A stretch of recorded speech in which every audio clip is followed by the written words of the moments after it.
तो अगली सुबह जैसे ही सिंहासन पर बैठने के लिए राजा भोज आगे बढ़ते हैं, तभी 29वें पुतले मानवती उसे रोकती है और राजा विक्रमादित्य की एक कहानी सुनाने लगती है। इस बार कहानी राजा की बहन की शादी की है। तो दोस्तों आइए जानते हैं कि इस बार किस्से में 29वें पुतली ने क्या सुनाया।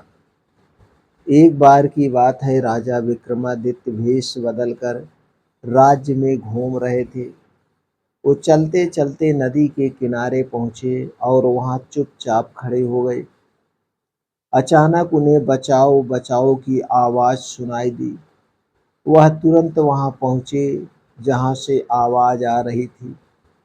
वहां उन्हें नदी की तेज धारा में एक युवक युवती फंसे हुए दिखे। वो दोनों किनारे आने का प्रयास कर रहे थे, लेकिन तेज धारा की वजह से असफल हो जाते थे। यह देख राजा विक्रमादित्य फौरन नदी में कूद गए और दोनों को सकुशल बाहर निकाल लिया। नदी से बाहर निकालने के बाद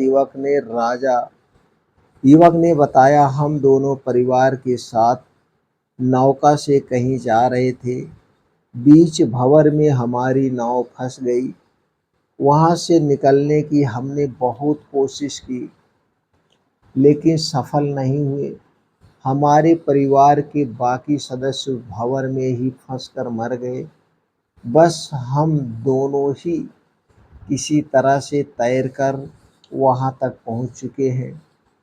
राजा विक्रमादित्य ने दोनों से उनका परिचय पूछा। युवक ने बताया कि हम दोनों भाई बहन हैं और दूसरे दूसरे एक देश के रहने वाले हैं। राजा ने कहा, चिंता मत करो, आप दोनों को सकुशल आपके देश भेज दिया जाएगा। फिलहाल आप दोनों हमारे साथ अभी घर चलो। यह कहकर राजा विक्रमादित्य दोनों को अपने महल की ओर लेकर जाने लगे। राजमहल के पास जब प्रहरियों ने राजा को प्रणाम किया, तो युवक युवती को मालूम हुआ कि अपनी जान दांव पर लगाकर उन्हें बचाने वाले खुद महाराजा धीराज थे। महल पहुंचकर राजा ने नौकरों को बुलाया और दोनों को सारी सुविधाओं के साथ ठहरने को कहा। अब दोनों का मन राजा के प्रति और आदर भाव से भर गया। वह युवक बहन की शादी के लिए काफी परेशान रहता था, क्योंकि उसकी बहन राजकुमारी की 17 सुंदर थी। इसीलिए वह चाहता था कि उसकी शादी किसी राजा से ही हो, लेकिन खराब आर्थिक हालात की वजह से उसकी यह इच्छा पूरी नहीं हो पा रही थी। अब वह राजा विक्रमादित्य से बहन से शादी करने का प्रस्ताव रखने की सोच रहा था। यह सोचकर उसने बहन को ठीक से तैयार कराया और उसे लेकर राजा से मिलने राजमहल में गया। राजमहल में पहुंचने पर राजा विक्रमादित्य ने उससे हालचाल पूछा और कहा कि दोनों के जाने का प्रबंध कर दिया गया है। फिर युवक ने राजा से कहा, महाराज, आपने जो उपकार किए हैं उसे कभी नहीं मैं भूलूंगा। इसके बाद उसने राजा को छोटा सा तोहफा देने की बात कही। राजा ने मुस्कुराते हुए इसकी अनुमति दे दी। राजा को खुश देखकर उसकी हिम्मत बढ़ गई और उसने कहा, मैं अपनी बहन को आपको उपहार में देना चाहता हूँ। राजा विक्रमादित्य ने कहा, यह उपहार मुझे स्वीकार है। यह सुनकर युवक को लगा कि राजा उसकी बहन से शादी करेंगे, लेकिन तभी राजा ने कहा, आज से तुम्हारी बहन राजा विक्रमादित्य की बहन है और मैं अच्छा सा वर देकर इसका विवाह पूरे धूमधाम से करूंगा। राजा की यह बात सुनकर युवक उनका मुंह ताकता रह गया। उसने सपने में भी नहीं सोचा था कि उसकी बहन की सुंदरता को देख करके राजा उसे अपनी बहन बना लेंगे। कुछ देर बाद युवक ने राजा से कहा, उदयगिरी का राजकुमार उदयन मेरी बहन की खूबसूरती पर मोहित है और वह उससे शादी करना चाहता है। यह सुनकर राजा विक्रमादित्य ने तुरंत एक पंडित को बुलाया और उसे बहुत सारा धन देकर उदयगिरि राजशादी का प्रस्ताव लेकर भेज दिया। लेकिन पंडित उसी शाम राजमहल लौट आया और बोला कि रास्ते में कुछ डाकुओं ने सारा धन लूट लिया। यह सुनकर राजा हैरान हुए और सोचने लगे कि उनके शासन में डाकू कैसे हो सकते हैं, उनके शासन में डाकू कैसे ऐसा कर सकते हैं। इस बार उन्होंने पंडित को अपने कुछ घुड़सवारों के साथ धन देकर भेजा। साथ ही उसी रात विक्रमादित्य खुद वेश बदलकर डाकुओं का पता लगाने के लिए निकल पड़े। वह उस जगह पहुंचे जहां पंडित को लूटा गया था। वहां उन्हें 4 आदमी बैठे दिखे। राजा समझ गए कि ये वही लुटेरे हैं, जबकि उन चारों ने राजा को कोई गुप्तचर समझा। राजा ने उनसे कहा, डरो मत, मैं भी तुम्हारी तरह चोर ही हूँ।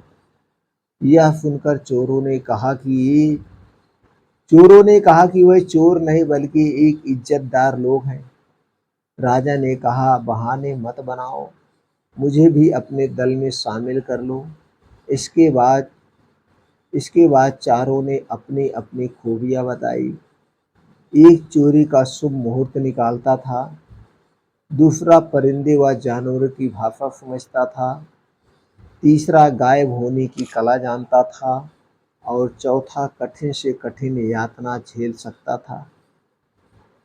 ये सब सुनने के बाद राजा विक्रमादित्य ने उनका विश्वास जीतने के लिए कहा कि मैं कहीं भी छिपा हुआ धन देख सकता हूँ। जब चारों ने इस विशेषता सुनी तो उन्होंने राजा को अपने दल में शामिल कर लिया। इसके बाद राजा विक्रमादित्य ने चारों के साथ मिलकर अपने ही महल में चोरी करने की साजिश बनाई। वह चोरों को उस जगह पर लेकर गए जहां शाही खजाने का थोड़ा सा हिस्सा छिपा हुआ था। चोरों ने सारा माल बटोर लिया और निकलने लगे, लेकिन तभी सुरक्षा कर्मियों ने चोरों को पकड़ लिया। अगली सुबह चारों को राज दरबार में लाया गया। वो डर से कांप रहे थे, वो डर से थर-थर कांप रहे थे। उन्होंने अपने साथी को सिंहासन पर देखा तो दंग रह गए।